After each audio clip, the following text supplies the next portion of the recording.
আজকে যদি নিয়ত করে কিছুই না তো দাড়ি মোচ্ছাছে, বউয়ের কাছে গেছে, বউ বলছে তোমাকে একটা ভেলকি দেখাবো, দেখবে?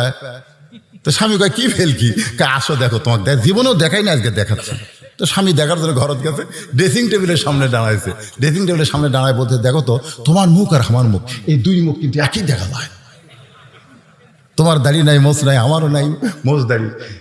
যদি আল্লাহ আমাকে এনে দাড়ি দিত, এটি যদি মোচ হতো, স্বামী এই মেয়া, মেয়ে মানুষের কোনোদিন দাড়ি মোচ হয়? বউ বলছে এই মরদ, মরদ মানুষ কোনোদিন দাড়ি মোচ চাষা হয়? লাকাদ খলাকনাল ইনসানা ফি আহসানি তাকওয়িম। যখন যে বয়সে যেটা দরকার আল্লাহ সেটা আমাদেরকে দিয়েছে। তোর কথা ঠিক কিনা? এতে আপনার চেহারার মধ্যে সৌন্দর্য বাড়বে, সৌন্দর্য বাড়বে ভাই। খালি থুইয়া দেন রে, অপমান লয় তো। আচ্ছা এর অপমান হলো? আপনি যে 3 নম্বর ধরা খাবেন, সকালবেলা চাষা, বিকালবেলা মরে গেছে, কবর থাকার পরে বলতেছে আমার নবীকে, তোমার নবীকে।